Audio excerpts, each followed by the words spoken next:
허리가 아파서 병원에 갔더니 협착이래요. 협착증과는 무엇이 다른가요?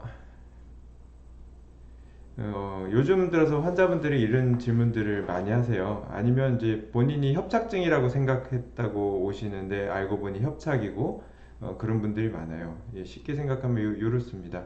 엑스레이를 찍었더니 협착이래요. 뭐 인터넷 찾아보니 협착증은 엄청 심한 병이던데 결국 수술해야 할 수도 있고 재발도 잘 된대요. 이런 말씀 하시면서 걱정 어린 표정으로 저한테 오시는 분들이 많은데요.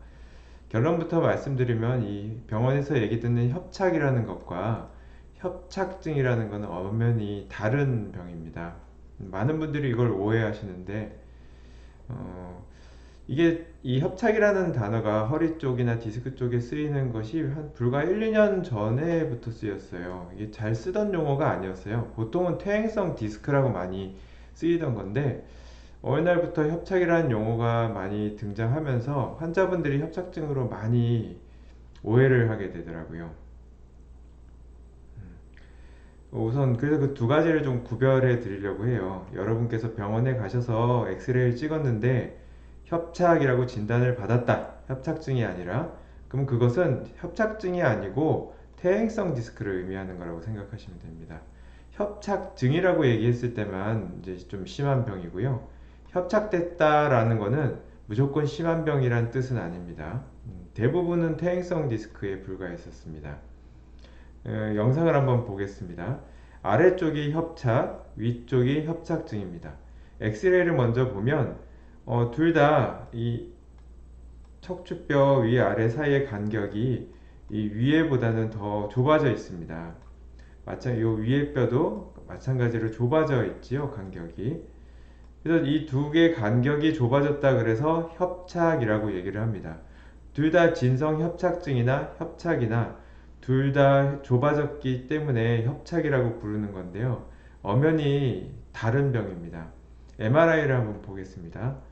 이 아래 퇴행성 디스크, 협착이라고 별명이 붙여진 퇴행성 디스크는 신경 공간이 비교적 넓고 디스크의 모양도 건강한 편에 속합니다. 물론 퇴행성이 되어 있기 때문에 왼쪽에서 보시는 것처럼 하얗고 맑은 몰랑몰랑한 디스크 형태가 아닌 수분이 빠져나가서 다소 딱딱해진 형태를 갖추고 있습니다. 반면에 협착증의 MRI를 보면 디스크 상태도 아래 협착과 달리 굉장히 손상이 심한 걸 볼 수 있습니다. 그리고 신경이 지나는 공간도 아래는 이렇게 넓지만 상당히 좁아져 있기 때문에 신경에 목을 조르고 있기 때문에 100m, 50m만 가도 다리가 힘이 풀리거나 힘이 빠지거나 저리는 등의 증상으로 걷지 못하는 겁니다. 즉, 협착증은 다리 증상이 심하게 나타나고 걷다 보면 다리가 저리거나 아파서 아니면 힘이 빠져서 주저앉아야 되는 심각한 병입니다. 반면에 협착이라고 불리는 이 병은 퇴행성 디스크라고 하여 누구나 나이가 들면서 가질 수 있는 디스크의 퇴행 현상을 의미합니다. 퇴행이 있다고 해서 무조건 심각한 것은 아니고요.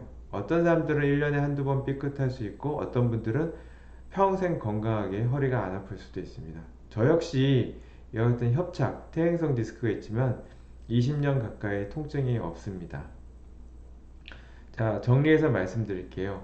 우리가 병원에서 협착증이 아닌 협착이라고 들으신다면 퇴행성 디스크를 의미합니다. 엑스레이상 좁아진 현상을 볼 수 있고 MRI상 하얗지 않고 까맣게 되어 있는 현상이지만 신경 공간이 이렇게 넓게 확보되어 있습니다.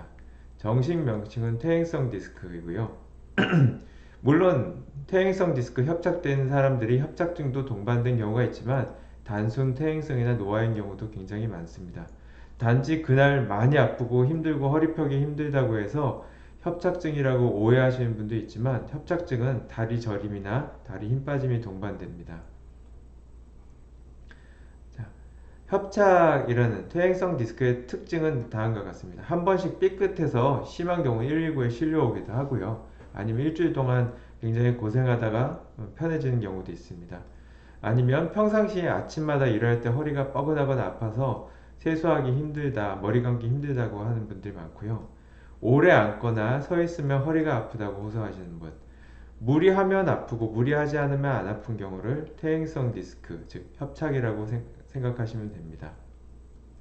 이 협착이라는 병은 치료를 말씀드리면 뭐 운동을 하거나 근력 강화로도 충분히 극복할 수 있고요. 물리치료, 침치료, 뭐 추나치료, 도수치료 등을 통해서도 충분히 유지 관리가 잘 됩니다. 수술이나 시술이 필요한 경우는 거의 없습니다. 관리만 잘하면 저처럼 전혀 아프지 않을 수 있습니다. 다시 한번 MRI상 협착과 협착증은 엄연하게 구멍의 크기나 디스크의 모양에서도 다릅니다. 자, 협착증을 다시 한번 보겠습니다. 엑스레이 상에서도 좁아진 것은 물론이요, 뼈의 변형이 많이 일어나 있고요. MRI 상에서도 굉장히 울퉁불퉁하고 모양새가 이쁘지 않습니다. 신경 공간도 당연히 좁아졌고요. 걷다 보면 다리가 저리거나 힘이 빠지고 앉아서 쉬면 다시 풀리고 시술이나 수술로도 재발이 많이 되고 호전이 안 되는 경우도 굉장히 많은 어려운 병 중에 하나입니다. 협착증은 치료 및 관리가 어려운 편에 속하고 협착은 치료 및 관리가 쉽습니다. 병원에서 협착이라고 진단을 받으시면 제가 협착증인가요? 아니면 단순히 협착인가요? 협착이라면 퇴행성 디스크를 말씀하시는 건가요? 라고 물어보시면 확실히 아실 수 있겠죠.